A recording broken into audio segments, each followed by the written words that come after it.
అందరికీ నమస్కారం. Welcome to Radharani's kitchen. టమాటా పప్పు ఎప్పుడూ తయారు చేసుకునే విధంగా కాకుండా కొత్తగా ట్రై చేయండి. హెల్దీ అండ్ టేస్టీ టమాటా పప్పు తయారీ విధానం చూద్దాం.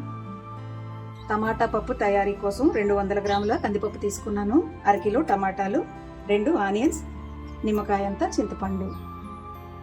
ముందుగా కందిపప్పుని తీసుకొని వాటర్లో వేసుకొని 1-2 సార్లు చక్కగా కడగాలండి. అరగంట సేపు పక్కన పెట్టేద్దాం. వేరు గిన్నె తీసుకొని చింతపండుని నానబెట్టుకుంటున్నాను. కందిపప్పు చింతపండు నానేసరికి టమాటాలని ఆనియన్స్ని ముక్కలుగా కట్ చేసుకుందాం.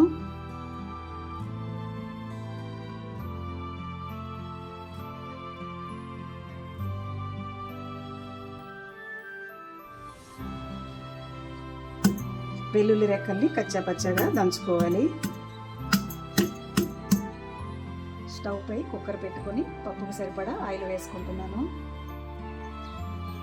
జీలకర్ర, వెల్లుల్లి, పచ్చిమిర్చి కలుపుకుంటూ ఫ్రై చేసుకోవాలి.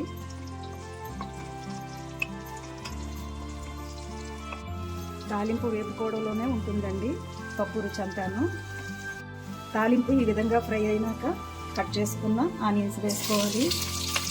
ఆనియన్స్ 2 నిమిషాలు ఫ్రై చేసుకోవాలండి. తరువాత టమాటా వేసుకుని ఫ్రై చేసుకోవాలి. మా ఛానల్లో ట్రెడిషనల్ వంటకాలు ఉన్నాయి, మీకు వీలైతే ఒకసారి చూడండి. నచ్చితే సబ్స్క్రైబ్ చేయండి, 10 మందికి షేర్ చేయండి. మా ఛానల్ని ఆదరించండి. ఈ విధంగా ఫ్రై అయినాక కర్రీ లీవ్స్, ఇంగువ, పసుపు, టేస్ట్కి సరిపడా కారం, రుచికి సరిపడా ఉప్పు, నానబెట్టుకున్న కందిపప్పు, చింతపండు రసం,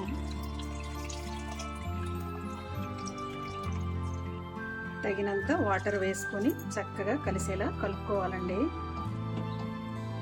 మూత పెట్టుకొని 6 విజిల్స్ వచ్చే వరకు ఉడికించుకోవాలి. కుక్కర్ చల్లారినాక మూత తీసుకుని ఉడికిందో లేదో చూద్దాం. చక్కగా ఉడికిపోయిందండి. పప్పు మెత్తగా చేసుకుందాం.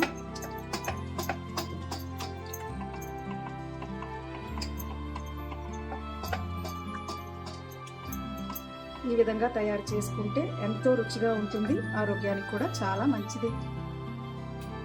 రుచి నిమిత్తం కొద్దిగా నెయ్యి, కొత్తిమీర.